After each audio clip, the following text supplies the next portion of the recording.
membebaskan diri penyakit hati. Nah, ini tema kita hari ini, membebaskan diri dari penyakit hati. Bu, karena yang berpenyakit ini bukan cuman badan. Kita disebut manusia karena punya badan dan juga punya hati. Dan yang bisa kena sakit bukan cuman badan kita, Bu. Badan kalau sakit ujungnya cuman mati. Dan mati itu nggak pakai sakit, semua orang juga emang pasti. Orang hidup belum tentu sempat sekolah. Orang hidup belum tentu sempat nikah. Orang hidup belum tentu habis nikah dapat anak. Orang hidup muda belum tentu sampai tua. Tapi yang pasti semua orang hidup pasti merasakan mati. Badan tuh seapa-apanya sakit. Kalau sakit badan ujungnya cuman mati. Dan mati itu keharusan, keniscayaan sebagai seorang manusia. Masalahnya kalau sampai yang sakit bukan badan tapi hati. Bu, Dek, Nak, mau sebut ibu-ibu doang soalnya banyak adik-adiknya nih ntar ngiri. Jadi sekarang nih kayaknya mesti nyebut semua generasi nih. Bu, Dek, Nak, Nek. Ada nenek-nenek juga ya. Hati kalau sakit bahayanya besar. Kenapa gitu? Bisa nggak selamat? Sebab Allah Subhanahu wa taala mengatakan dalam Al-Qur'an, ala lisani sayyidina Ibrahim al-Khalil, sesuai dengan lisannya Nabi Allah Khalil, ketika Allah menceritakan tentang doanya Nabi Ibrahim alaihi salam, Rabbi la tukhzini yawma yub'atsun yawma la yanfa' mal wala banun illa man atallaha biqalbin salim. Kata Allah, ya Allah, jangan hinakan saya di hari Engkau membangkitkan hamba-hambamu. Jangan buat saya kecewa di akhirat nanti, ya Allah. Yauma la yanfa' mal, akhirat, hari orang gak selamat bawa harta. Wala banun, hari orang gak selamat bawa anak. Jadi yang punya anak banyak jangan bangga dulu. Wah, saya mah tenang dah, punya anak 30. Jangan bangga dulu, sebab keselamatanmu tidak tergantung dari itu. Yauma la yanfa' mal wala banun. Lantas yang selamat orang yang datang bawa apa? Illa man atallah biqalbin salim. Yang selamat adalah orang yang datang pada Allah dengan bawa hati. Hati yang selamat, hati yang bagus, hati yang pantas, hati yang bercahaya. Pemilik-pemilik hati yang bercahaya inilah yang kelak di hari akhirat akan hidup dalam keadaan nikmat. Kalau kamu kepengen hidupmu senang, kelak di hari akhirat nanti, akan kalau kamu pengen hidup kamu dari sejak di dunia dikaruniai kehidupan yang baik, kehidupan yang bahagia, kehidupan yang terarah, kehidupan yang solehah, pastikan kamu punya modalnya hati yang selamat. Selamat dari apa? Selamat dari kotoran-kotorannya. Selamat dari penyakit-penyakitnya. Selamat dari kegelapan-kegelapannya. Apa kotorannya hati? kotorannya hati adalah dosa. Kata Nabi Muhammad alaihi salatu wassalam, "Idza adnabal abd nakat fi qalbihi nuqtah sauda, fa in istaghfar wa taba musih wa illa." Kata Nabi Muhammad, seseorang apabila mengerjakan dosa, maka tertorehlah di lantai hatinya, di ruang hatinya, satu titik hitam. Kalau dia bertaubat, dia beristighfar, dia mohon ampun kembali kepada Allah, dihapus titik hitamnya. Kalau enggak, titik hitam terus ada. Bikin dosa lagi, titik hitam lagi. Bikin dosa lagi, titik hitam lagi, sampai hatinya penuh dengan kotoran-kotorannya, hingga hatinya menjadi gelap, tak lagi bercahaya.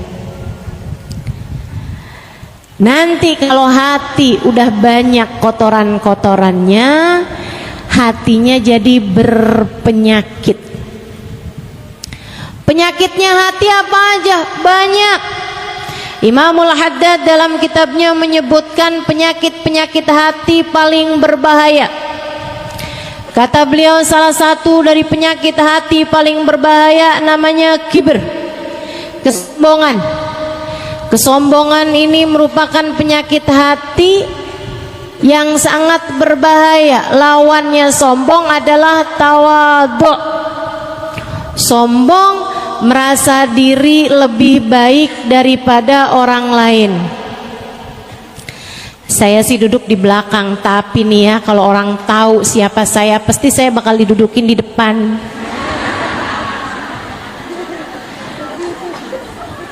Sebelahan mau ustazah, kalau perlu dipangku mau ustazah.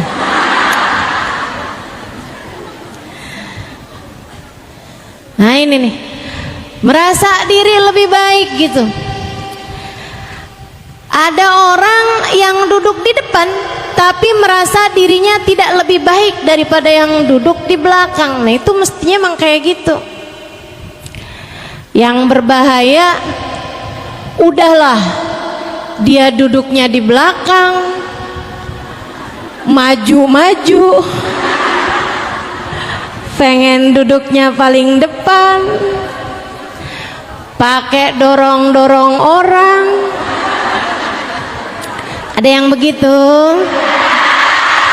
Mana orangnya? Ada yang ngacung di belakang. Insyaallah. Hati-hati sama sifat namanya kesombongan. Kesombongan merasa diri lebih baik daripada orang lain. Ngelihat orang yang lebih tua, ya ampun tuh orang pasti dosanya udah banyak. Saya dong mudaan, dosa saya nggak segitu banyaknya dibandingkan dengan dia.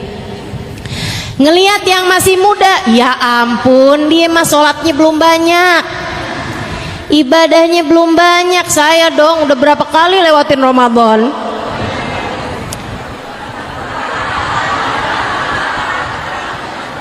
Ngerasa diri lebih baik daripada yang muda-muda. Apalagi kalau ditambah saya haji bukan cuman sekali, halo. Jadi panggilannya udah bukan hajjah lagi, tapi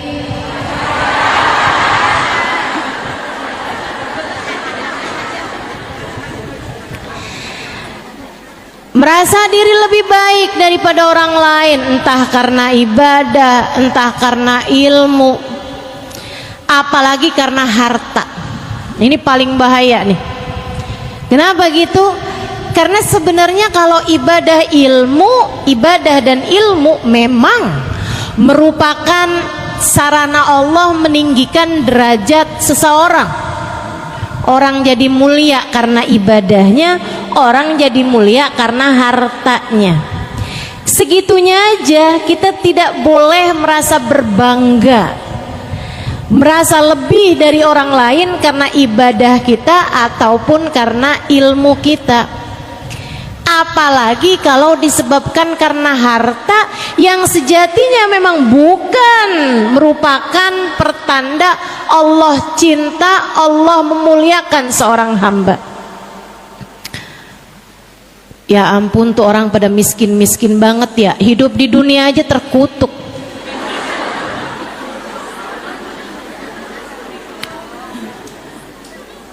Ya ampun, hina banget sih tuh orang-orang pada buat makan aja susah.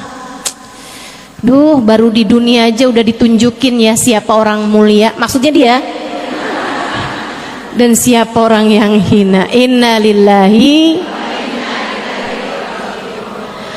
Kalau kamu dengan harta kekayaanmu merasa lebih mulia daripada mereka yang miskin, bisa jadi kalau kamu hidup di zamannya Nabi Musa, kamu akan menganggap Fir'aun lebih mulia daripada Nabi Musa, karena Fir'aun jauh lebih kaya daripada Nabi Musa.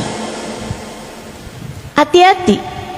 Kalau kamu hidup di zamannya Nabi Muhammad, bisa jadi kamu akan menganggap Abu Lahab, Abu Jahal lebih mulia daripada Nabi Muhammad, karena memang secara harta kekayaan Abu Lahab, Abu Jahal lebih kaya daripada baginda kita Nabi besar Muhammad. Nyatanya tidak demikian. Ngelihat orang pinter, tuh orang ya ilmunya mah banyak tapi ngomongnya doang. Ustazah tuh hafal hadis berapa banyak tapi bisa ngomongnya doang, prakteknya mah kurang. Ada aja. Tahu dari mana? Pasang CCTV apa di rumah ustazahnya?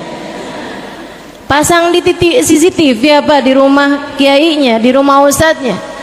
Tidak tahukah kamu 2 rakaat dari orang alim lebih Allah sukai daripada 200 rakaat daripada orang awam? Hati-hati, jangan pernah berkata hal-hal yang tidak baik kepada orang-orang yang berilmu, apalagi jika dia adalah orang yang menyampaikan ilmu sebagai ulama-ulama Allah Subhanahu wa taala. Ngelihat orang alim aja bisa begitu, apalagi kalau dia ngelihat orang bodoh gitu. Ya, ini nih yang katanya Nabi calon penghuni neraka, kebanyakan orang bodoh nih dia nih. Ibadah kagak ngerti, sholat nggak paham, nih dia nih calon-calon penghuni neraka. Terus kamu ngelihat dirimu calon penghuni surga gitu.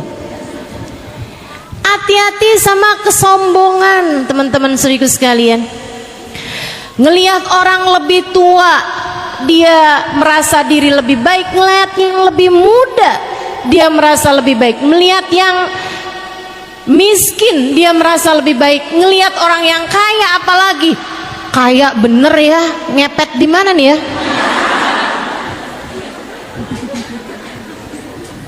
Korupsi nih kayaknya nih. Subhanallah, subhanallah. Terus kamu mau merasa lebih hina tuh dari siapa? Ngelihat orang alim dibilangnya begitu, ngelihat orang bodoh dibilangnya begitu. Ngelihat ahli ibadah, ada orang baca Quran, ibadah benar gitu, dia bilangnya palingan ria. Tuh dia ibadah kayak begitu cuman biar kelihatan orang kayak orang soleh gitu, padahal aslinya mah hatinya lain, tuh hatinya lain. Urusan apa kamu sama hati orang? Ngelihat ahli ibadah kayak gitu, apalagi ngelihat ahli maksiat. Ya Allah, tuh neraka kirim salam kali sama dia. Maksiat aja. Ini kesombongan, teman-teman. Tingkat paling berbahaya dari penyakit hati. Yang kita benar-benar minta, saya benar-benar minta kepada Allah Subhanahu wa taala, ya Allah, hilangkan rasa ini dari dalam hati saya ya Allah. Hilangkan rasa ini dari dalam hati saya. Begitu mudahnya, betapa mudahnya kita merasa diri kita lebih baik daripada orang lain. Gampang banget tuh perasaan masuk dalam hati kita. Betul Bu? Ibu ngelihat perempuan pakaiannya terbuka gitu, gimana perasaan hati ibu? Kayak ngerasa kayak yang ya biar kayak gimana ya Ustazah, biar kata gimana gitu kan. Yang lebih mirip bidadari kan tetap saya. Ya di keadaannya kayak begitu tuh Ustazah, gimana coba? Nih Bu, saya kasih tahu gimana caranya berpikir agar melihat orang lain selalu memungkinkanmu untuk melihat dia lebih baik daripada dirimu. Bu, Allah tidak pernah memberi jaminan padamu atas surgamu. Siapa di antara kita? Siapa di antara kita yang udah datang malaikat Jibril ngasih tahu, dah tenang, kamu masuk surga udah pasti? Ada? Siapa di antara kita yang pernah bermimpi Nabi Muhammad, kemudian Nabi Muhammad berkata, tenanglah, kamu ada di belakangku? Siapa di antara kita yang sudah mendapatkan jaminan bahwa kelak nanti saat melewati jembatan kakimu akan ditetapkan Allah hingga tidak tergelincir dan masuk ke dalam surga Allah tanpa hisab, tanpa azab? Siapa di antara kita yang bahkan dapat memastikan di saat ajal datang menjemputnya dia mati dalam husnul khatimah? Siapa di antaramu yang bisa memastikan dirimu mendapatkan kemuliaan semacam itu? Bukankah kamu, saya, kita semua adalah orang-orang yang berada dalam keraguan, apakah kiranya Allah ridho kepada kita ataukah Allah murka kepada kita? Bukankah selagi belum ruh keluar dan melihat tempat kembali kita adalah surga, bukankah selama waktu itu kita masih belum nyata keadaan kita masih belum jelas keadaan kita? Akankah ditetapkan dalam jalan taat, ataukah kita diusir dari rahmat Allah Subhanahu wa taala dan dibiarkan dalam keadaan maksiat? Siapa di antara kita yang bisa memastikan bahwa di saat ajal datang menjemputnya, yang keluar dari lisannya adalah kalimat La ilaha illallah? Siapa di antara kita yang dapat memastikannya? Saya, kamu, kita semua sama-sama mahkumin, sama-sama yang diberi putusan.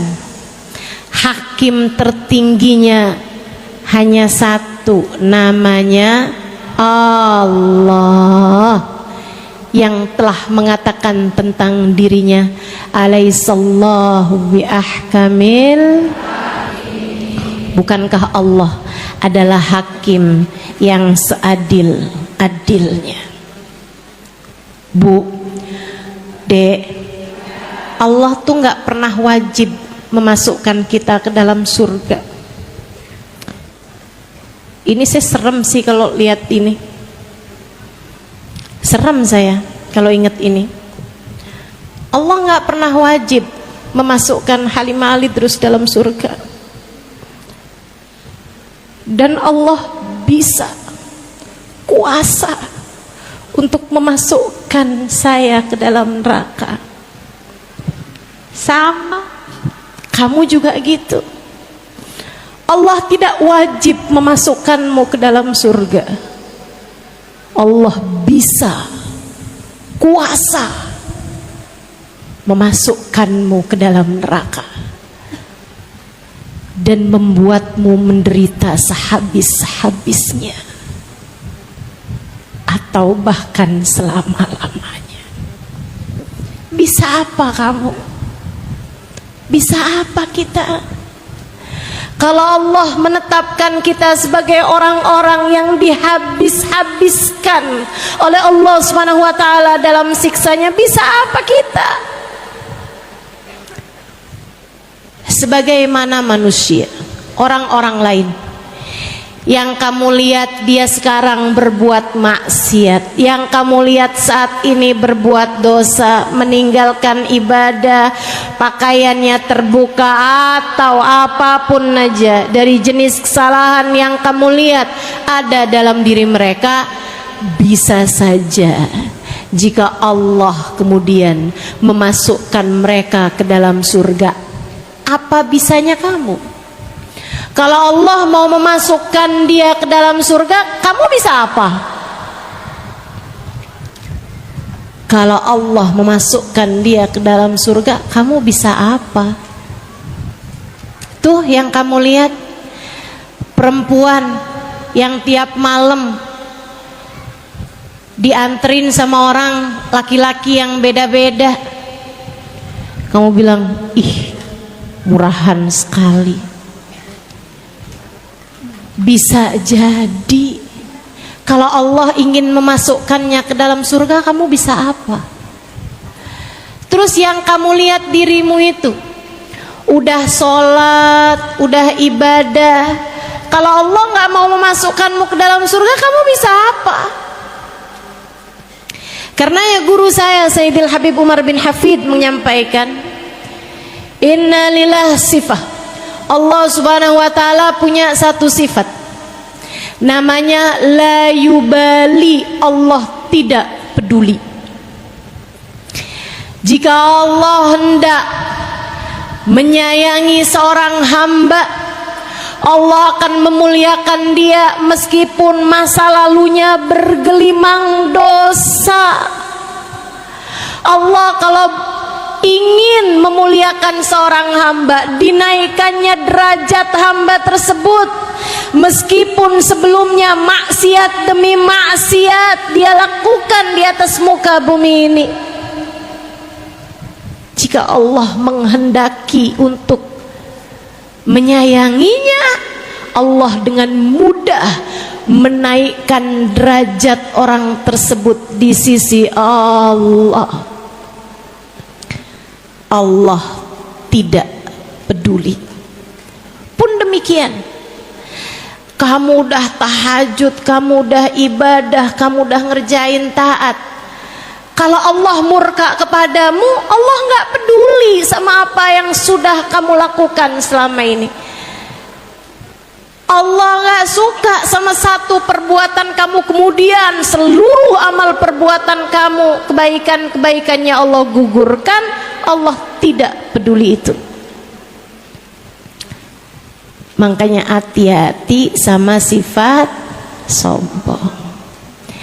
Tiap kali ngerasa diri, saya dong, tanyakan pada dirimu, memang siapa saya? Saya hanyalah seorang hamba yang jika Allah berkenan, jika Allah menghendaki melemparkan saya ke dalam neraka, saya tak akan mampu berbuat apa-apa. Jika Allah menghendaki untuk memurkai saya tidak dapat berbuat apa-apa. Allah tidak peduli kamu mau anak siapa kek. Allah nggak peduli kamu mau sekolahnya di mana kek. Allah nggak peduli mau kamu udah bolak-balik pergi haji umroh kek. Kalau Allah nggak suka, kamu bisa bilang apa? Allah murka, kita bisa bilang apa? Terus ingat-ingat itu dalam hatimu. Terus sampaikan itu dalam jiwamu. Mudah-mudahan dapat jadi obat dari kesombongan kita selama ini. Insya Allah. Teman-teman saudariku sekalian yang saya muliakan, dulu ada satu Hawari. Hawari itu kayak sahabat buat Nabi Muhammad. Ini punyanya Sayyidina Isa bin Maryam, Nabi Allah Isa. Jadi kalau orang dekat sama Nabi Muhammad, beriman kepada Nabi, namanya kan sahabat Nabi. Kalau sahabatnya Nabi Isa namanya Hawari. Yang Allah ceritakan dalam Al-Quran, qalal hawariyuna nahnu ansarullah, itu ya, Hawari. Ada Hawari. Jadi Hawari sahabatnya Nabi Isa, dekat sama Nabi Isa, sampai sama Allah karena dia dekat sama Nabi Isa, senang khidmat, senang taat sama Nabi Isa. Allah kasih kemuliaan. Kalau dia jalan ada awan naungin dia. Ini teman-teman, kamu kalau dengar kemuliaan semacam ini, jangan pernah doa minta dikasih kayak begitu.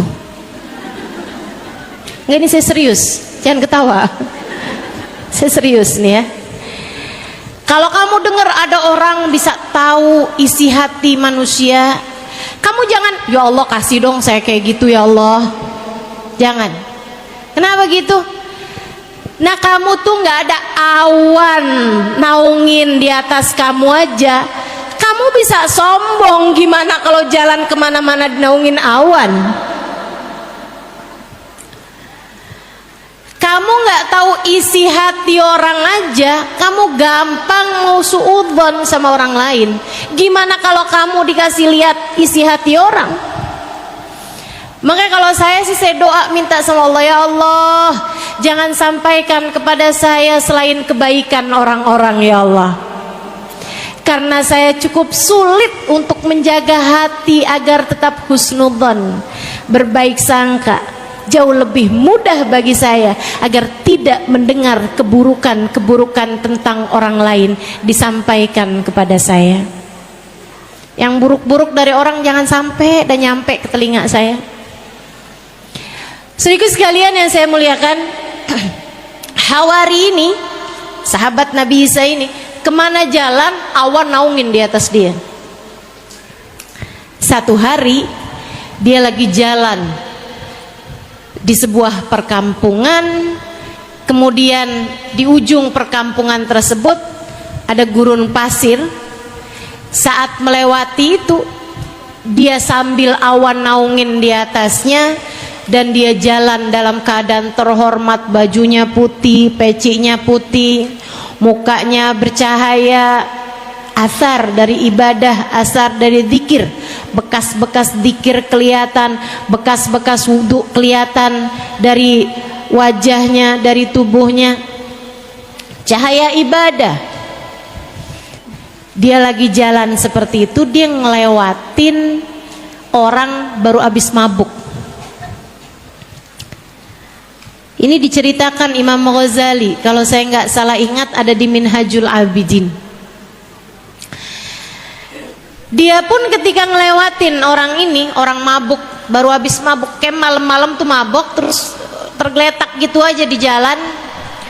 Badannya kotor, bau mulutnya busuk, mukanya kotor, badannya bau, dia dalam keadaan terhina di tanah.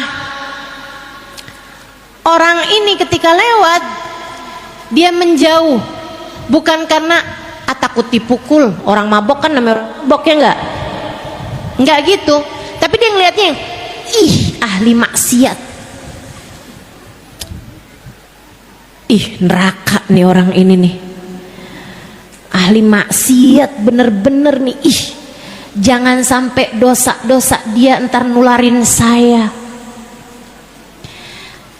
Saya nih kan ahli taat, jalan deket-deket, jangan deket-deket nih, ntar saya cipratan nih, kecipratan dosanya, kecipratan maksiatnya. Dia pun jalan agak jauh-jauhan gitu dari orang tersebut, menghindar. Si orang mabuk tadi ini, dia kebangun gitu kan beberapa saat sebelum orang tadi lewat. Dia liatin dirinya, pusing kepalanya, bau badannya, lapar perutnya, pada sakit semua. Dia kemudian mikir, hidup gak enak banget ya. Emang nih kalau maksiat sama Allah nih kayak gini nih, hidupnya gak enak. Gara-gara jauh dari Allah nih kali ini ya, gak enak banget hidup saya nih. Kotor, terhina, lapar. Gak lama dia lihat orang tadi lewat di samping dia tuh. Dia bilang, tuh ahli taat,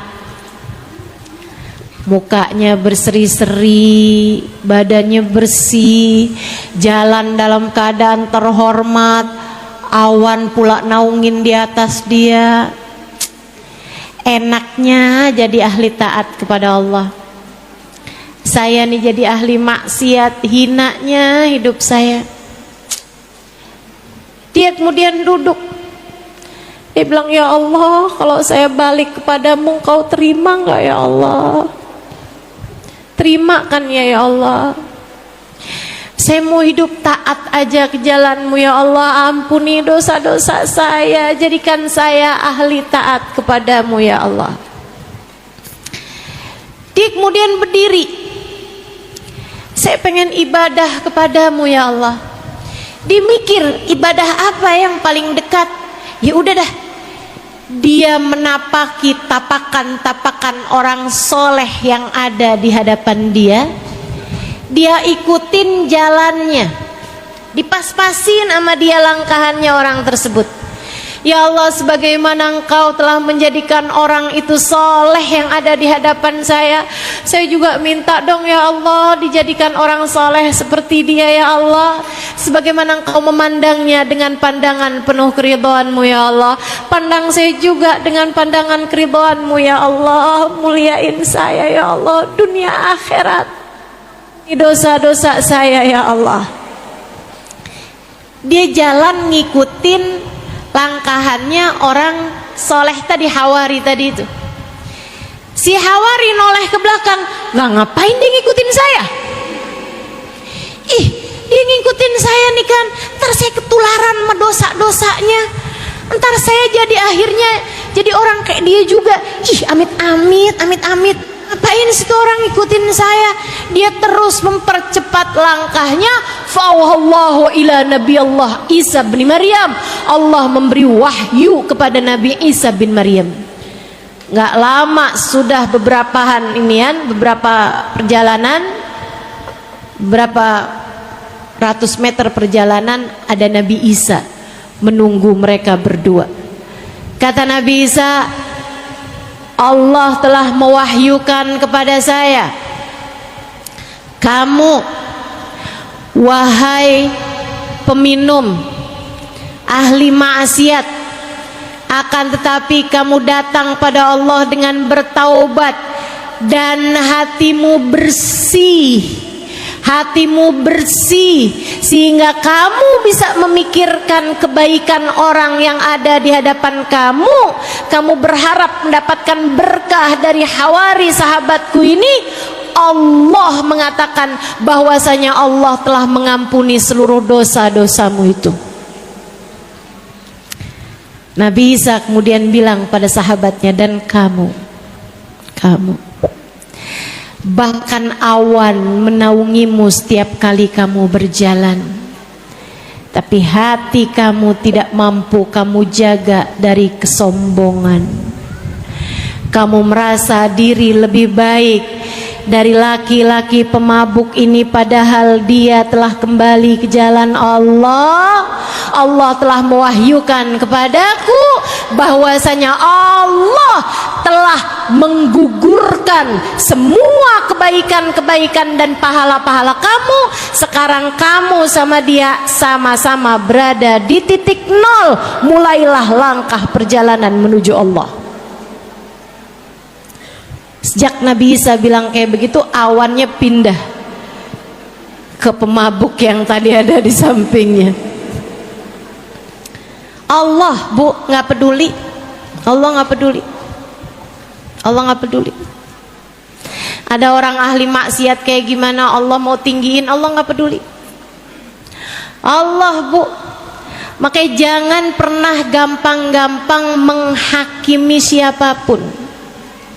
Kamu kalau pingin menghakimi, hakimilah dirimu sendiri, introspeksilah dirimu sendiri, fahamilah bahwa sampai dengan umur setua ini Allah belum memberikan jaminan apa-apa mengenai akhirat kita.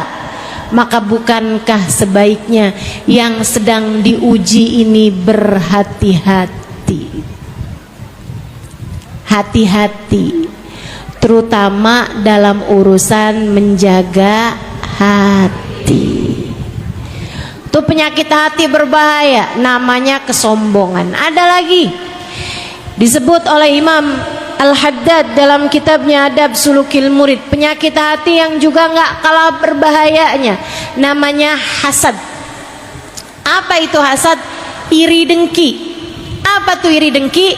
Nih gampangannya, seneng lihat orang lain susah, susah lihat orang lain seneng. Itu hasud. Dan ini juga, jangan kamu ngerasa saya emang nggak punya, aman, saya mah bebas, nggak ada, saya sih nggak pernah iri sama orang lain, nggak pernah iri sama orang lain. Tapi tetangga sebelah ninggiin bangunan, dia naik darah, nggak hasut dari mana? Tetangganya beli mobil, dianya dijemput ambulan.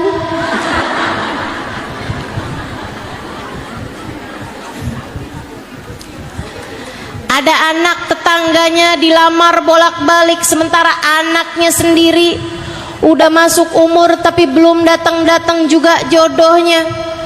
Hatinya kalang kabut, mikir nih jangan-jangan dia guna-guna. Hatimu berpenyakit, segeralah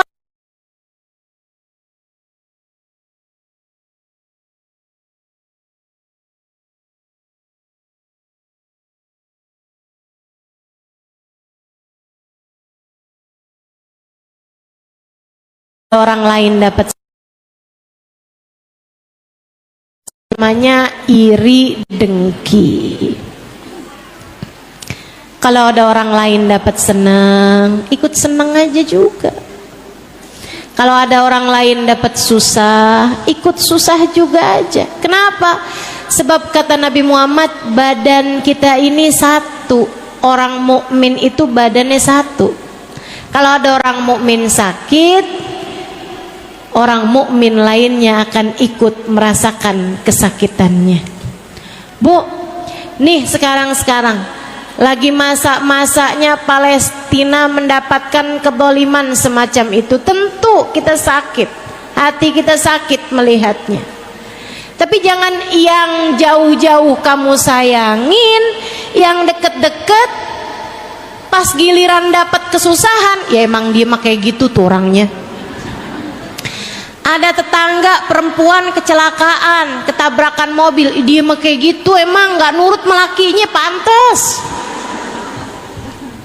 Yang jauh-jauh dapat kemalangan bisa kamu sayangin, kenapa yang di dekat-dekat kamu malah kamu syukurin?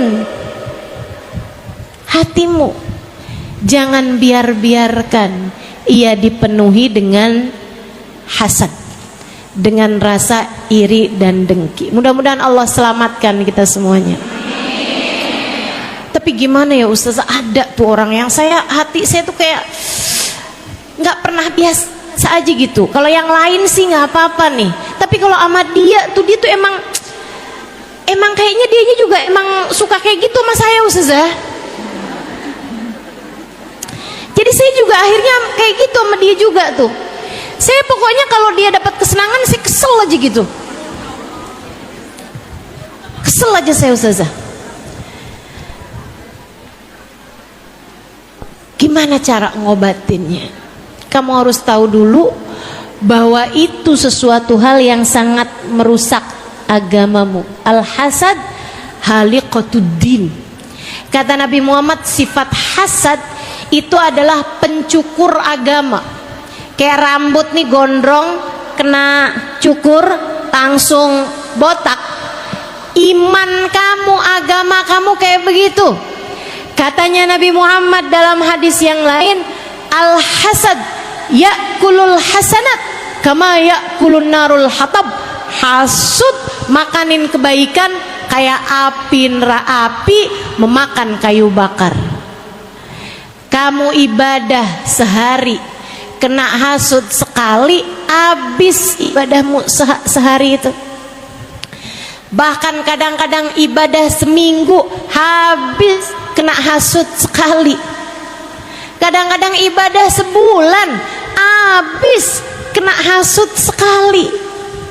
Bahkan kadang-kadang ibadah setahun habis kena hasud sekali. Bahkan kadang-kadang ibadah seumur hidup habis sama sekali karena termakan oleh rasa hasud yang menggerogoti dalam hati seseorang. Hati-hati sama sifat hasud. Jangan hasud. Sama-sama belajarnya, tapi yang ini sukses, yang kamu kurang sukses, ya nggak apa-apa. Sama-sama buka usahanya, yang dia maju, yang kamu enggak, ya nggak apa-apa. Bu, Allah yang ngasih rezeki buat semua orang. Allah yang paling tahu. Apalagi kalau kamu ngerasa, ya Allah, dulu waktu toko saya sendirian, toko saya laku ya Allah. Giliran tetangga toko juga, dia yang lebih laku ya Allah. Bangkrutkanlah toko dia ya Allah. Kamu zalim dengan kamu punya sifat hasud. Kamu merasanya malah diri kamu yang terzalimi. Nah ini kan namanya musang berbulu dong. Gimana mau Allah sayang kalau kayak begitu? Jadi kamu harus ngerasa dulu bahwa itu adalah penyakit. Tiap kali datang kebencian, datang rasa iri, datang sifat hasud nih dalam hati, menangislah kepada Allah. Ini dikasih tahu sama Imamul Haddad obatnya. Yuk bebaskan dirimu. Saya udah kasih tahu tadi obatnya sifat sombong. Dengan kamu berpikir Allah nggak wajib memasukkanmu ke dalam surga, Allah kuasa memasukkanmu ke dalam neraka. Allah juga nggak wajib masukin orang ke dalam neraka. Allah bisa saja memasukkan dia yang paling pendosa sekalipun ke dalam surga. Tuh kalau kamu ingetin terus, agak berkurang kesombongan kamu. Tenang teman-teman, saya ngasih tahu kamu obatnya karena saya penyakitan sama kamu. Jadi saya ngerti gimana cara buat ngobatin penyakit-penyakit dalam diri saya ini. Saya sampaikan kepadamu. Saudaraku sekalian yang saya muliakan, Imam Al-Ghazali dalam kitabnya menceritakan, kalau nggak salah Bidayatul Hidayah, diceritakan tentang gimana caranya ngobatin sifat hasud.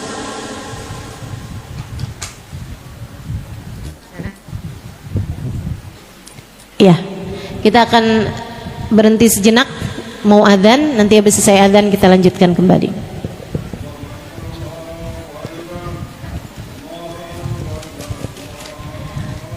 Doa waktu adzan mustajab, kita doa banyak-banyak agar Allah sembuhkan penyakit-penyakit hati kita.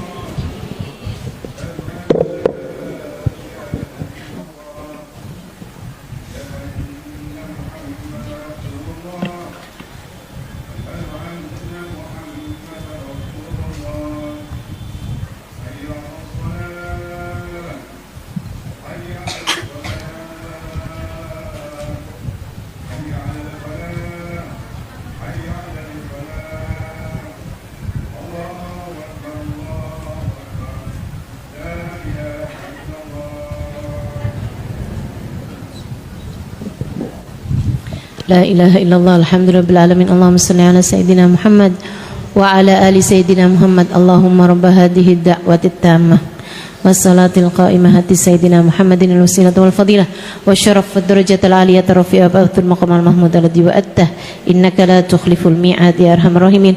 Rabbi fni wa walidayya, rabbi fni wa walidayya, rabbi fni wa walidayya, rabbi fni wa walidayya, rabbi fni wa walidayya warhamhuma kama rabbayani shaghira. Wa sallallahu ala sayyidina Muhammadin wa ala alihi wa sahbihi wasallam walhamdulillahi rabbil alamin. Imam Al-Ghazali dalam kitabnya menyebutkan obat penyakit hasud. Kalau kamu merasa diri kamu nih dikuasai sama sifat rasa hasud, biasanya ya maaf, biasanya tuh kalau ibu rumah tangga hasudnya juga sama ibu rumah tangga. Biasanya penjahit hasudnya juga masih sama penjahit. Biasanya maaf, pejabat hasudnya juga masih sama pejabat. Biasanya kalau maaf nih ya, biasanya kalau ustadzah hasudnya juga sama ustazah. Makanya hati-hati nih sama sifat ini nih, hati-hati bener-bener. Perempuan biasanya hasudnya juga sama perempuan. Istri biasanya juga hasudnya sama istri-istri yang lain gitu, kayak seneng gitu kan. Kenapa kok saya nih jadi istri kok kayak menderita gitu. Akhirnya hasud, ada istri yang lain dapat hadiah.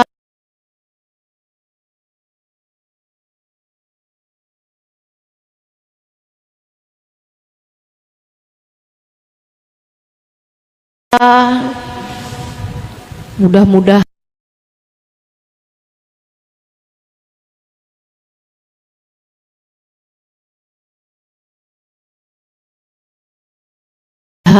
suaminya nggak lagi sayang sama dia.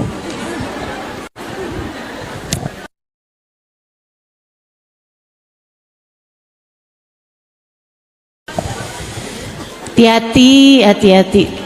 Ini juga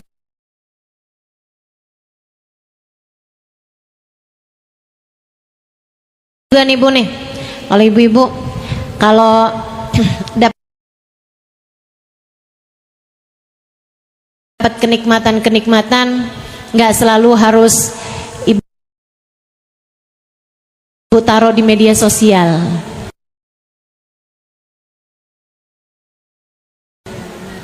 Ibu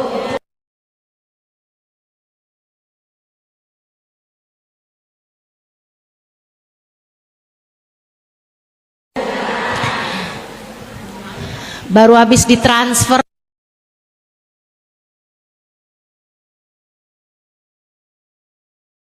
sama suaminya di foto. Terima kasih Beb.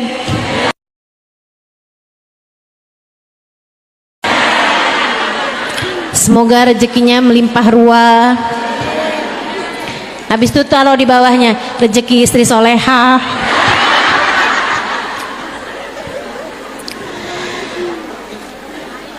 Akhirnya, nah ini yang iri ini kasih tahu nih penyakit atau obatnya sama Imam Al-Ghazali. Kata Imam Al-Ghazali,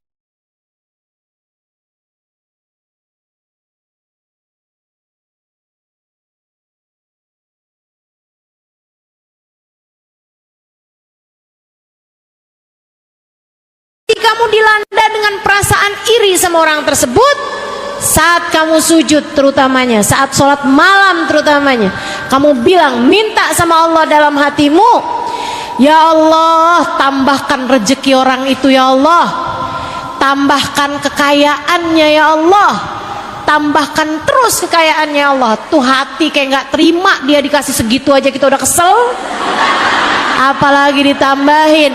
Tapi Bu, obat semakin pahit biasanya semakin mujarab. Tambahin, kamu punya teman padahal kamu lebih cakep, kamu lebih pinter masak, kamu lebih pinter menservis suamimu misalnya. Kamu punya teman dia nggak lebih cantik darimu, nggak lebih pinter masak darimu, tapi suaminya sayang banget sama dia.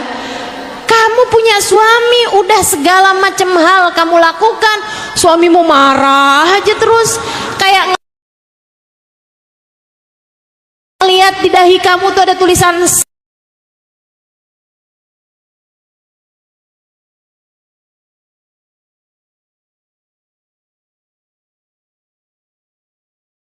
salah.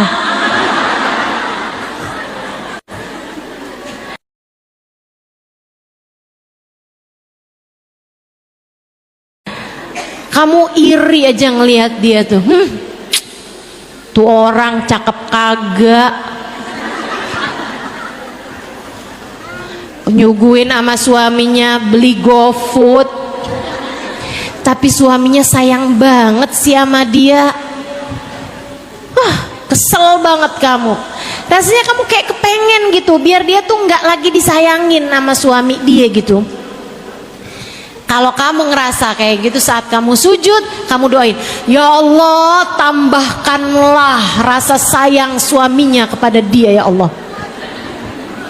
Tuh hati berat banget Bu, saya udah pernah nyoba.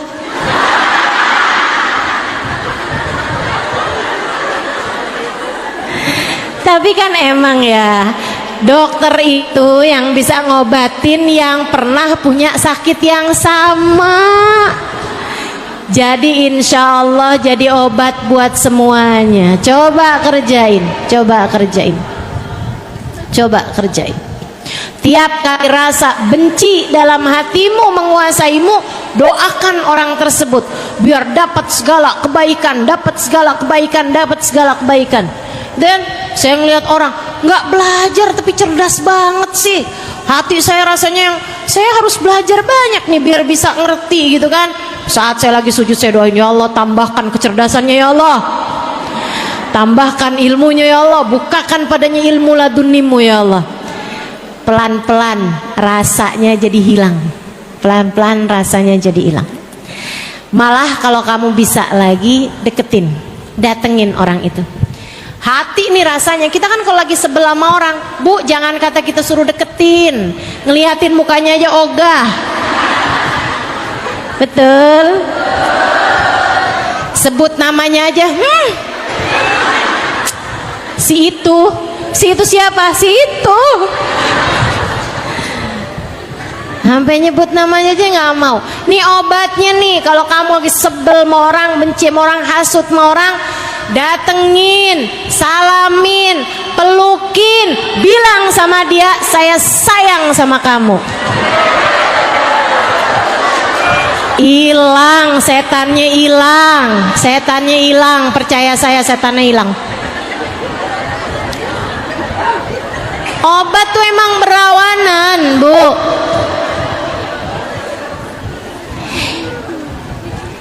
Ini saya lagi nggak bercanda loh ini. Serius, saya sangat serius. Masalah sama kita semuanya nih, penyakit-penyakit diri kita nih. Katanya membebaskan diri dari penyakit hati. Ini saya kasih tahu obat-obatnya ya, obat-obat buat hati kita ini. Ibu-ibu sekalian, jadi kalau lagi sebel sama suaminya,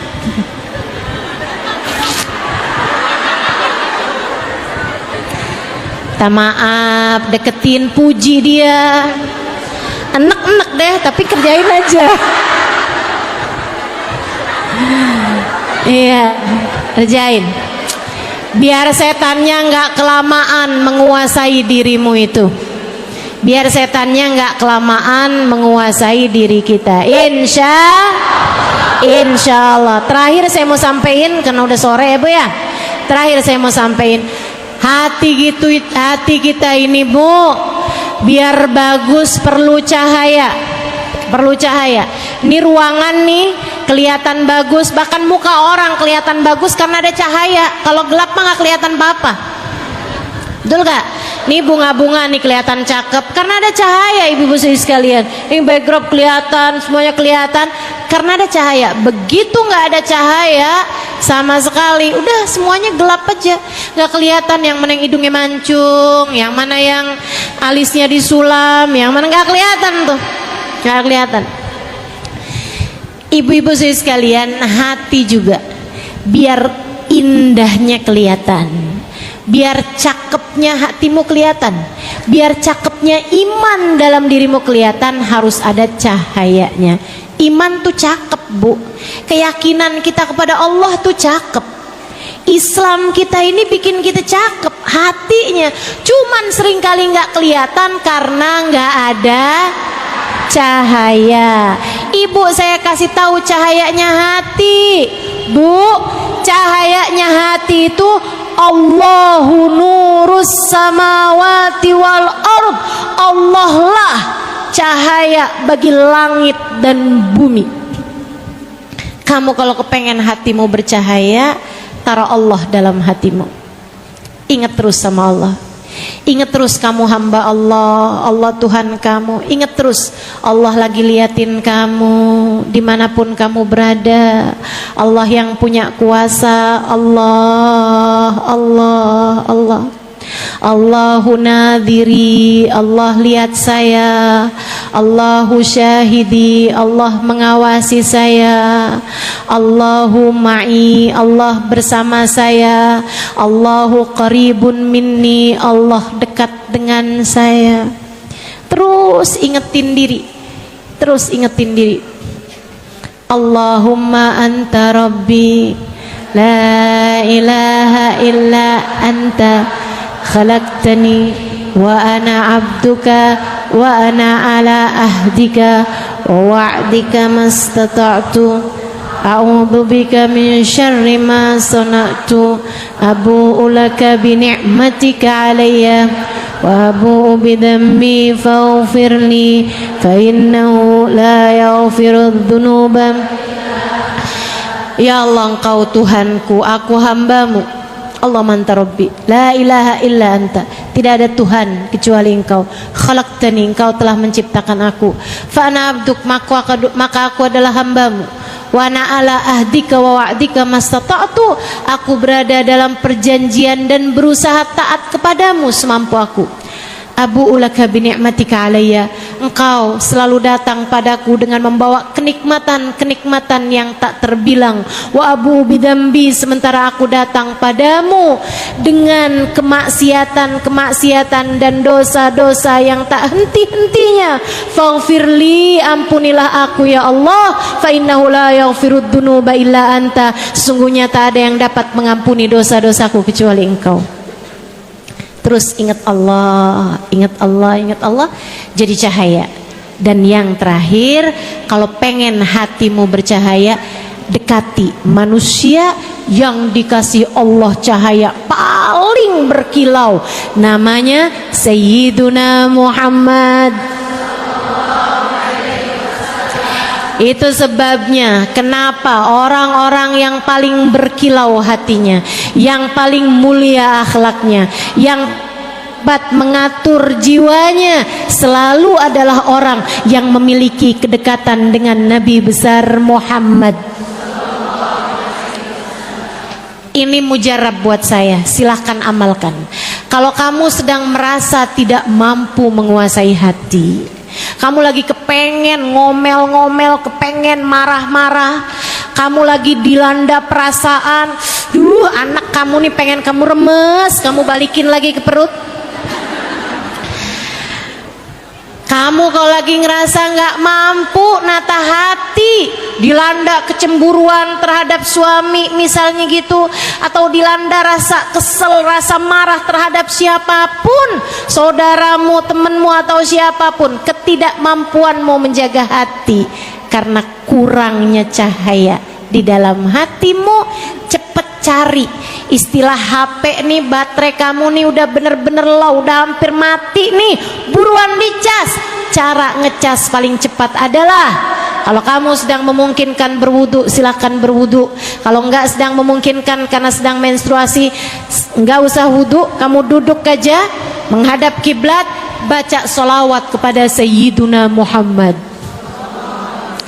Allahumma salli ala Sayyidina Muhammadin tibbil qulubi wa dawaiha wa afiyatil abdani wa shifaiha ونور الأبصار وضيائها وعلى آله وصحبه وسلم.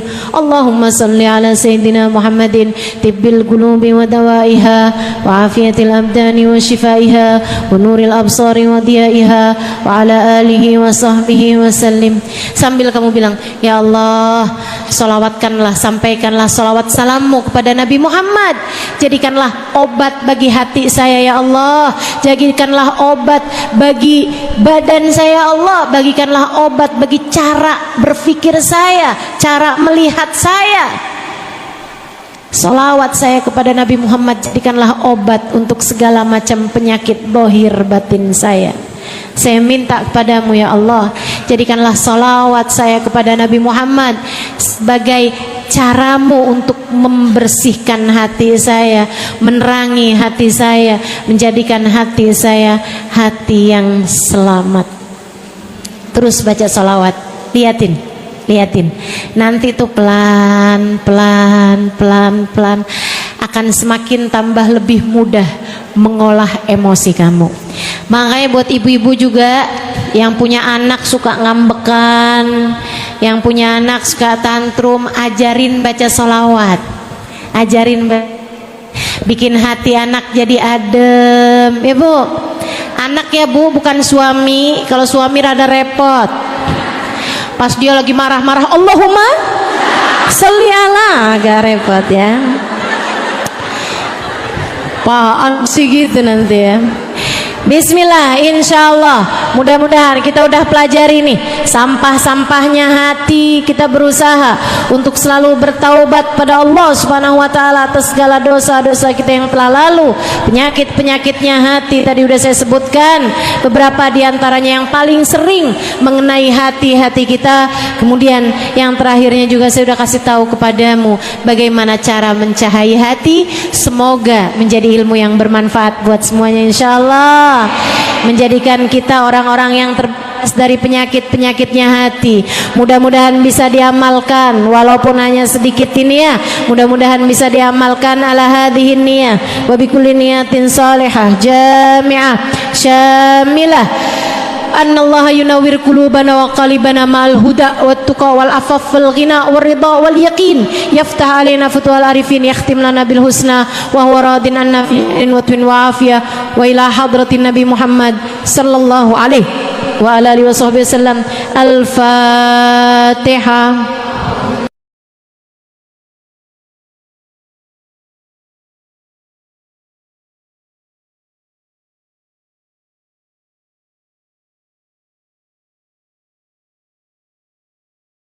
Jika 3 jalur langit ini kamu tempuh, benar-benar kamu amalkan hingga kamu mendapatinya dalam kehidupan, niscaya kamu akan sampai di tujuan, bahagia hidup di dunia, mati dalam husnul khatimah. Di akhirat kamu akan diperkenankan masuk ke dalam surga tanpa hisab, tanpa adab, birahmatika ya arhamar rahimin.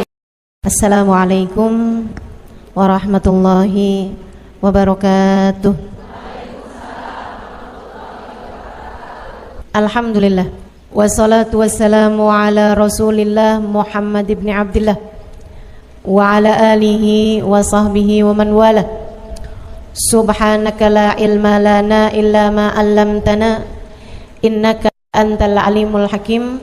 Rabbi syrah li sadri wa yassir li amri wahlul 'uqdatan min lisani yafqahu qawli, amma ba'du. Baik, sebelum kita mulai, kita akan baca niat belajar bersama-sama. Mudah-mudahan ilmunya nanti sekali lagi jadi ilmu yang manfaat buat kita sekalian. Bismillahirrahmanirrahim. Nawaitu ta'allum wa ta'lim wan naf'a wal intifa' wal mudzakarah wat tadhkir wal ifadah wal istifadah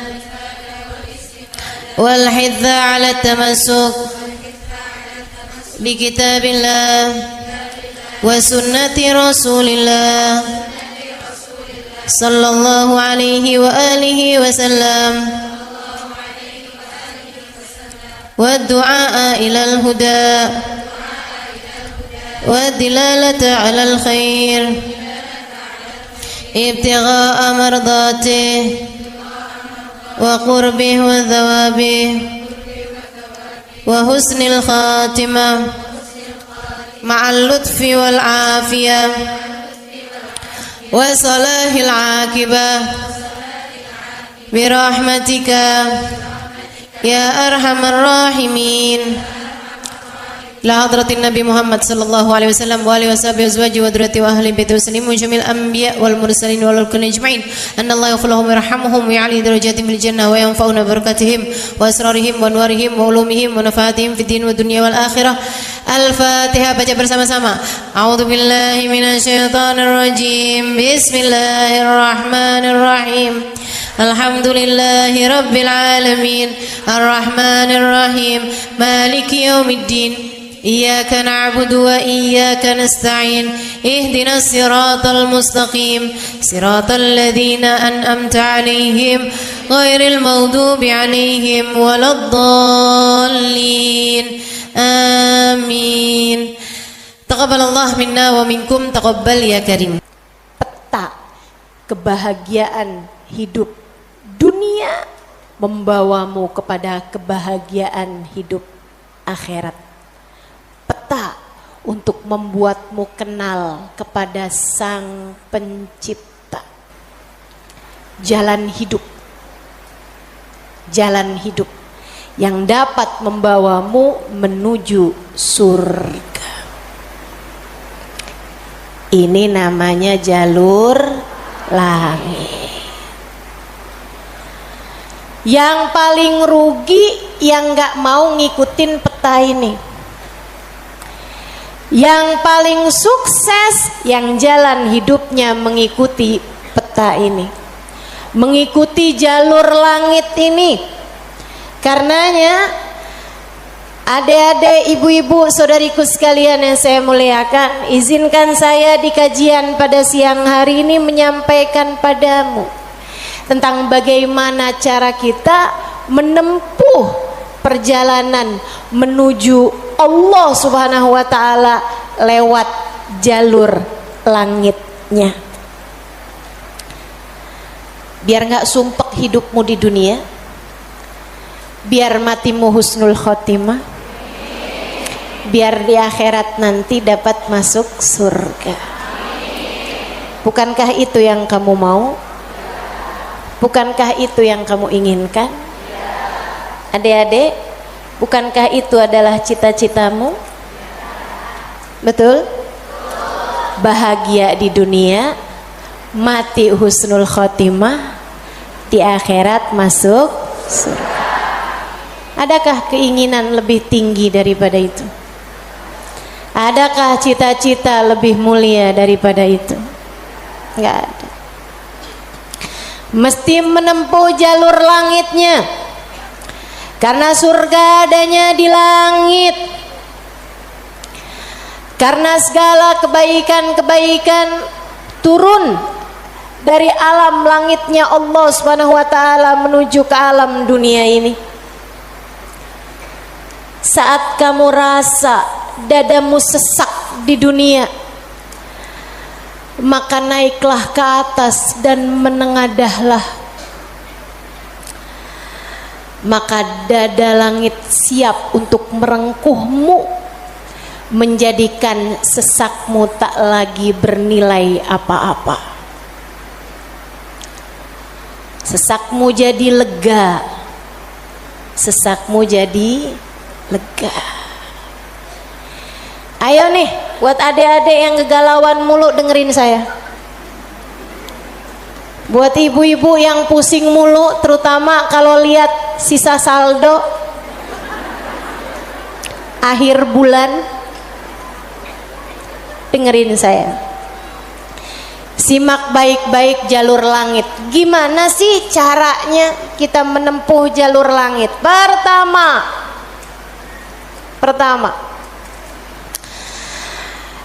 apa aja jalur langit yang bisa kita tempuh? Pertama, sholat. itu adalah jalur langit yang jangan sampai pernah kamu tinggalkan. Sayyidina Muhammad Al-Bagir berkata kepada putranya Sayyidina Ja'far As-Sadiq, "Ya bunai, ittasil billah." Wahai anakku, senantiasalah terkoneksi dengan Allah. Senantiasalah tempuh jalur langit menyampaikanmu kepada Allah Subhanahu wa taala. Seringlah terkoneksi sama Allah. Anaknya bertanya, "Kaifa attasil bih ya walidi?" Bagaimana caraku untuk selalu terkoneksi dengan Allah? Bagaimana caraku berkomunikasi sama Allah? Bagaimana caraku menempuh jalur langit? Ayahandanya berkata, kalau kamu ingin kamu berbicara dengan Allah, sholatlah. Kalau kamu ingin Allah berbicara kepadamu, bacalah Al-Quran. Jadi cara pertama tersambung sama Allah adalah sholat. Jangan tinggal sholat. Jangan tinggal sholat meski siapapun yang mengatakannya. Misalnya ada orang gelarnya apa kek, profesor, doktor, belakang namanya juga ada banyak. Ada banyak gelar-gelar SAG, sarjana alam gaib. Misalnya gitu. Tapi sebenarnya apa SAG itu ya? Sarjana agama. Oh, maafkan saya ya. Saudaraku sekalian yang saya muliakan, sepanjang apapun gelar yang dimiliki seseorang, kalau dia sampai mengatakan misalnya sholat itu sudah tidak relevan lagi di zaman sekarang. Agama ini semakin maju. Karenanya makna sholat bukan seperti yang disampaikan para ulama. Misalnya dia ngomong begitu, sholat itu tujuannya mengingat Allah, aqimis sholata lidzikri. Kamu kalau udah bisa ingat Allah nggak pakai sholat, ya itu udah cukup sebagai sholat. Nah nih, hati-hati ucapan-ucapan yang tidak bertanggung jawab semacam ini. Sholat itu kewajiban dari Allah. Allah yang punya jalur langit, Allah yang tahu bagaimana cara tersambung dengan Allah Subhanahu wa taala. Dan dia yang telah menamakan sholat sebagai sholat dari kata-kata wasala yasilu silatan, yang artinya adalah hubungan, tersambung. Orang yang punya sholat, menjaga sholatnya, dia akan senantiasa tersambung dengan Allah. Dia adalah orang-orang yang menjaga jalur langit. Komunikasi langitnya tetap tersambungkan. Jagain sholat. Dek, jagain. Tapi saya belum bisa khusyuk ustazah. Nggak apa-apa. Saya masalahnya kalau sholat suka ngelambiar pikiran kemana-mana ustazah. Sama. Saya juga. Sama. Tapi nggak apa-apa. Jangan pernah tinggal sholat. Imam Ghazali bahkan menyebutkan salah satu penyebab kematian dalam su'ul khatimah, salah satu penyebab iman tercabut dari dalam hati di saat kematian datang, naudzubillah min dzalik, nomor 1 tarkus shalah, meninggalkan salat. Tiang agama kita. Siapa yang salatnya benar, ibadahnya benar. Siapa yang ibadahnya benar, hidupnya benar. Siapa yang hidupnya benar, bakalan matinya benar. Siapa yang matinya benar di akhirat dapat kehidupan yang menyenangkan. Karenanya mesti harus nomor satu kamu benahi dalam hidupmu, jangan tinggal sholat. Sesibuk apapun kamu, sholat jangan tinggal, dek. Sedang mengerjakan aktivitas penting semacam apapun, sholat jangan pernah tinggal, Bu. Jangan pernah tinggal sholat. Sebab orang kalau lagi ninggal sholat, bukan hanya karena dia nggak mau sholat, tapi karena dia tidak diizinkan Allah untuk menghadap kepadanya, telah diputuskan jalur antara dia dengan Allah Subhanahu wa taala. Naudzubillah min dzalik, jalur langit telah terputus darinya. Itu kayak punya HP tapi nggak ada sinyal, nggak bisa dibikin apa-apa HP-nya. Punya HP nggak ada sinyalnya, Bu, nggak ada kartunya, mau dipakai apaan? Mau dipakai ngulek sambel? Ya kan enggak gitu. Karenanya teman-teman sekalian, sholat jangan tinggal. Kamu kalau dibikin sama Allah dalam hidup nggak ngerjain sholat, kamu perlu menangisi hal tersebut. Kenapa gitu?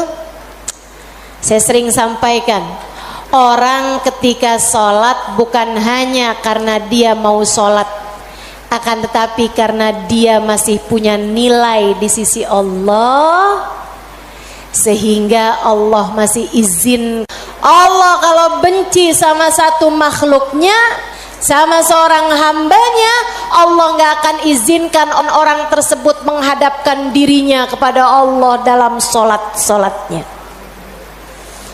Dia kirain dia yang nggak mau sholat, padahal Allah yang nggak mau dia menghadap kepadanya. Telah diputus jalur antara dia dengan Allah Subhanahu wa ta'ala. Na'udzubillah min dzalik. Ada yang nanya sama saya, Ustazah, saya nih kan lagi belanja nih Ustazah, kan sibuk tuh kan. Belanja di mana? Di mall saja. Boleh nggak Ustazah saya jamak sholat saya? Lah, nge-mall di jamak sholat? Agak nih. Belanja ke pasar, sholat udah sampai di jamak-jamak. Innalillahi. Boleh nggak Ustazah? Nggak boleh lah. Yang boleh jamak sholat itu kalau bepergian, itu pun juga dengan jarak keluar kota 82 km. Tapi kalau kurang dari itu, nggak boleh mengerjakan jamak sholat. Katanya Nabi Muhammad, man jama'as shalah bi ghairi udrin faqad atababan min abwabil kabair. Siapa yang suka ngumpulin sholat, jamaah sholat tanpa ada alasan yang dibenarkan, dia sedang mendatangi salah satu pintu dari pintu-pintu dosa-dosa besar. Dia tanya, boleh nggak Ustazah jamaah sholat? Nggak boleh, kecuali karena ada alasan yang dibenarkan. Emang kenapa gitu Ustazah? Kamu kalau kepengen hidup dipentingkan sama Allah, maka kamu harus mementingkan Allah. Sholat adalah gambaran tentang kamu mementingkan Allah, maka insya Allah hidupmu akan dipentingkan oleh Allah. Jalur langit yang pertama adalah sholat. Makanya ada orang yang sholatnya husyuk-husyuk, ada orang yang sholatnya panjang-panjang. Tuh guru-guru saya tuh sholatnya panjang-panjang, terutama sholat sunnah. Kalau sholat fardu ringan-ringan aja, karena beliau mengerjakan sholat fardunya berjamaah. Jadi imam, nah itu katanya Nabi Muhammad, kalau kamu sholat jadi imam jangan jang. Tapi kalau kamu sholat sendirian, nah silahkan mau panjang kayak gimana pun silahkan balik. Kalau sholat jadi imam Bismillahirrahmanirrahim, jadi imam Bismillahirrahmanirrahim, jadi imam. Dalam sholat sendirian Bismillahirrahmanirrahim. Jalur langit yang indah, jangan pernah jadikan doa hanya sekedar, sebab doa adalah semua yang kamu perlukan. Bu, Kak, Dek, Nak, dengerin saya. Kamu yang sekarang adalah hasil dari doa-doamu di masa lalu. Coba liatin dirimu itu. Kamu yang sekarang adalah hasil dari doa-doamu di masa lalu. Orang-orang besar yang kamu lihat sekarang ini adalah hasil dari doa-doanya di masa-masa lalu. Oh, kamu lihat, orang itu pinter banget ya. Adalah karena di masa dulunya, di masa kecilnya, di masa remajanya, ia selalu mengangkat tangan untuk minta dari Allah Subhanahu wa taala, Rabbi zidni ilman nafi'a. Ya Allah, tambahkanlah untukku ilmu yang bermanfaat. Ya Allah, ajarkanlah kepadaku ilmu-Mu. Ia selalu minta kepada Allah Subhanahu wa taala ilmu, sehingga Allah pun memberi kepadanya ilmu. Siapapun yang kamu kenal, orang-orang hebat-hebat yang ada di sekitarmu, itu adalah hasil dari doa-doanya di masa-masa lalu. Tinggal kamu lihat dirimu itu. Kamu pengen jadi kayak gimana? Tempuhlah jalur langit dengan perbanyaklah berdoa. Dan itu bukan hanya urusan dunia, urusan akhirat lebih jelas lagi. Sampai saya pernah dengar satu cerita, ada 2 orang. Ibadahnya di dunia sama, ibaratnya nilai rapotnya nih sama persis. Nilai rapotnya sama persis waktu hidup di dunia.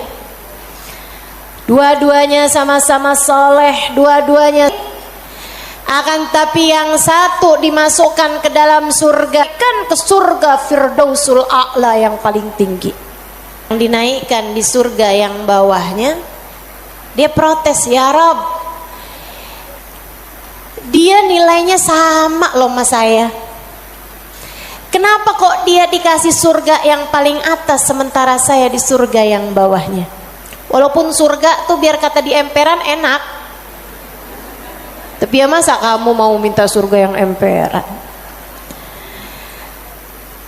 Sehingga sekalian, hadir majelis aja di emperan gak enak, apalagi di surga. Dia tanya sama Allah, ya Allah, kenapa kami berdua nilainya sama, tapi dia dinaikkan di surga Firdaus yang paling tinggi sementara saya. Itu sebabnya Nabi Muhammad mengatakan, idza sa'altumul jannah fas'alu al-firdausal a'la. Kalau kalian lagi minta surga, jangan tanggung-tanggung, mintalah surga Firdaus yang paling tinggi. Gitu. Doa deh, doa, jangan ditinggal. Doa perlu banget. Kamu harus sering-sering doa. Ustadzah, doa yang paling bagus apa? Lah doa itu urusan minta kok. Maka mintalah sesuai dengan apa yang kamu mau.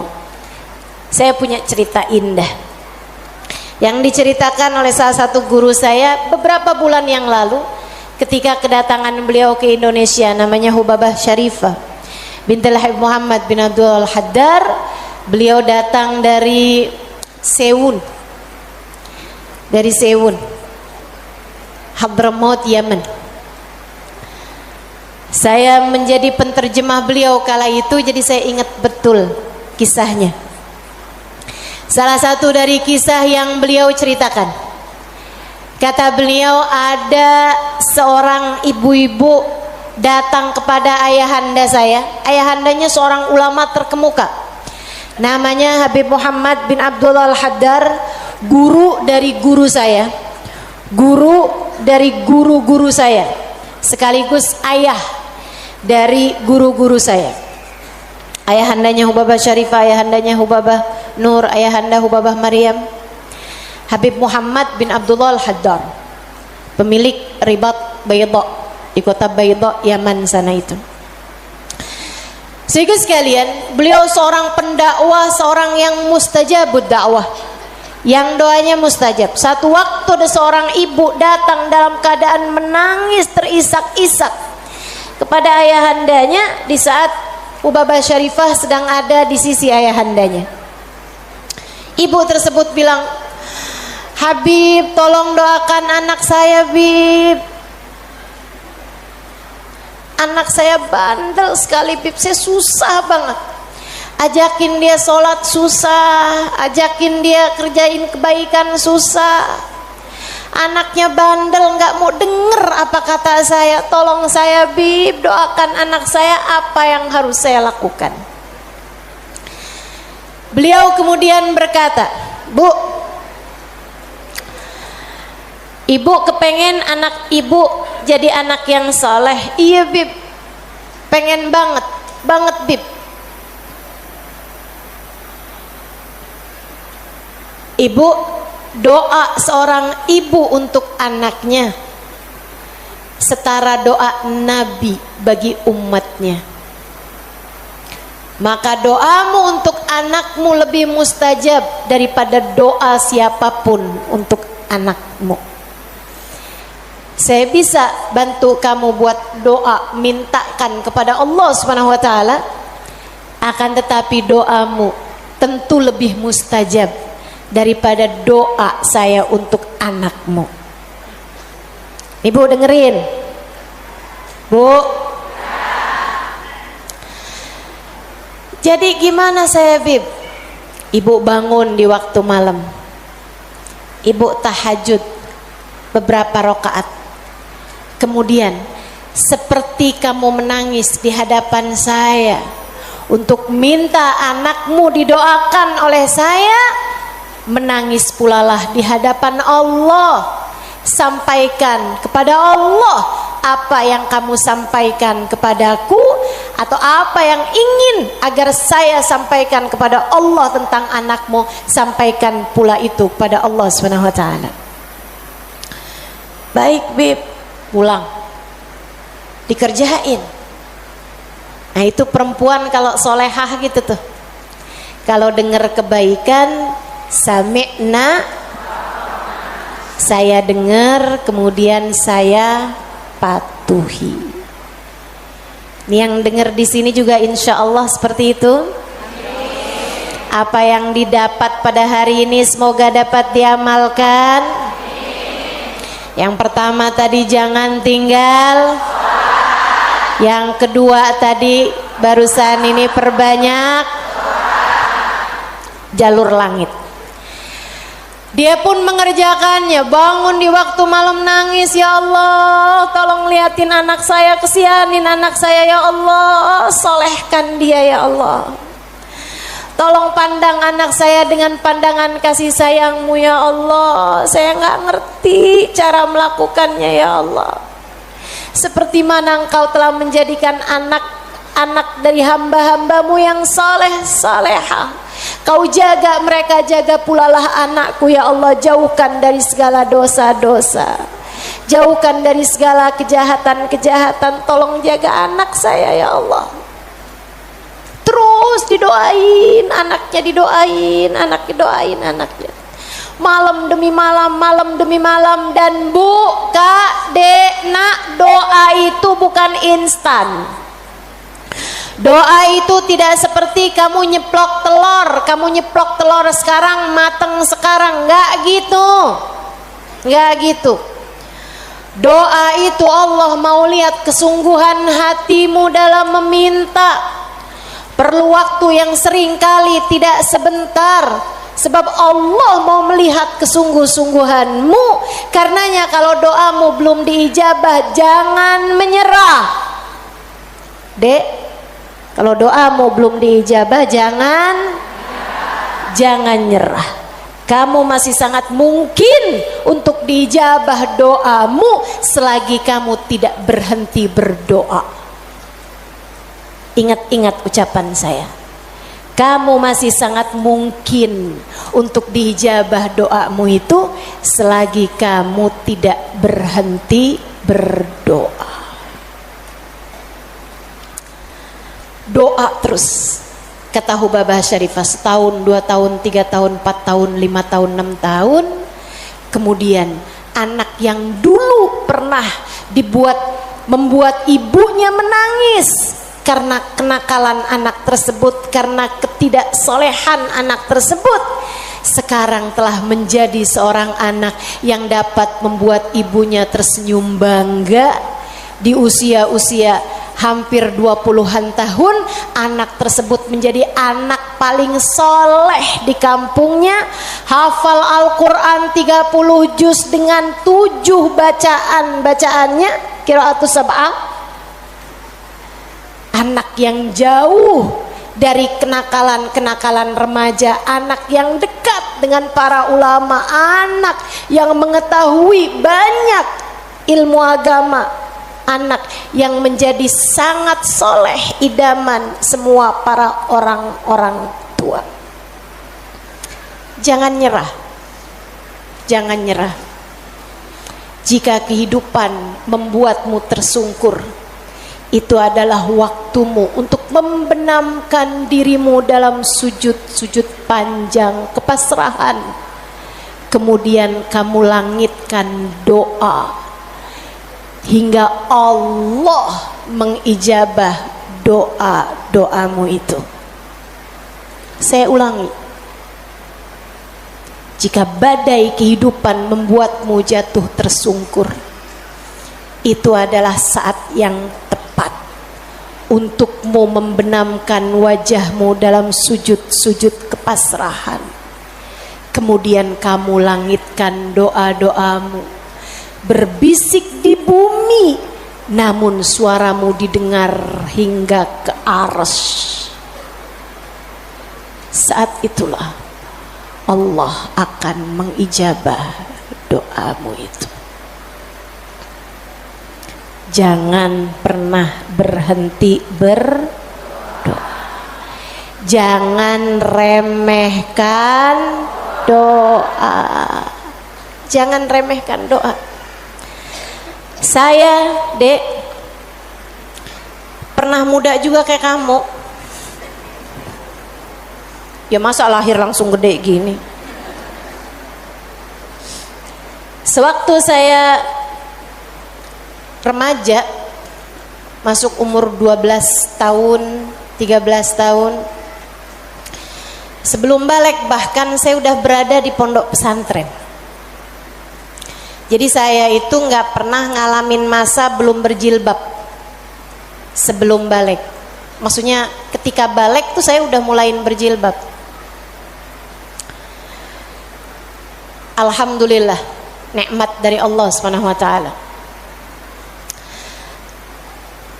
Adik-adik saudaraku sekalian, saat saya kecil, saya ada di pondok-pondok pesantren, saya mulai kenal ustadz-ustadz, ustadzah-ustadzah, ulama-ulama yang membuat saya jatuh cinta dengan ilmu agama.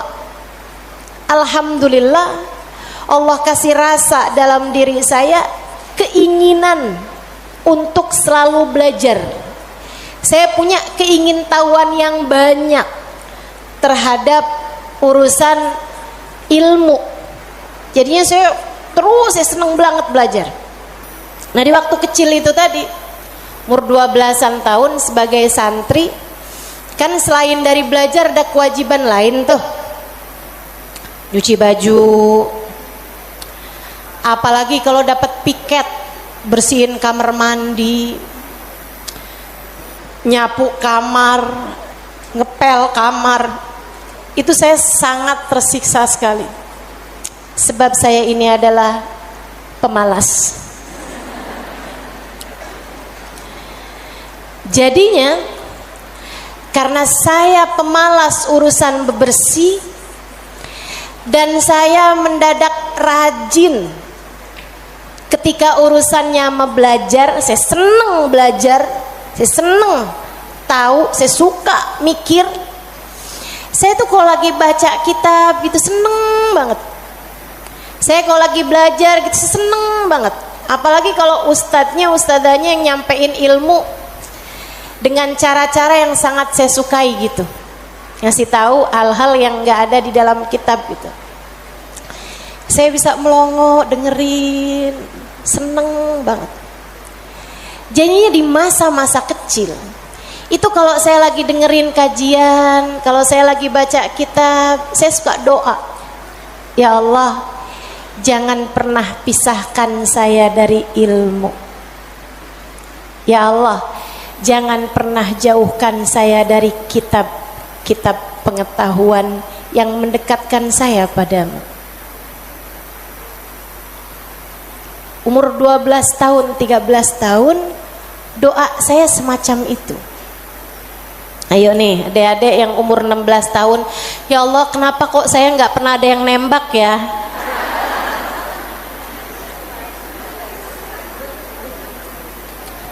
Kata Allah, ya karena aku sayang padamu, karena aku berkehendak untuk menjagamu gitu. Ini malah dipertanyakan, saya kurang cakep apa ya? Kok nggak ada yang naksir sama saya gitu? Siapa kek, tukang kebun, satpam sekolah? Jangan ya dek.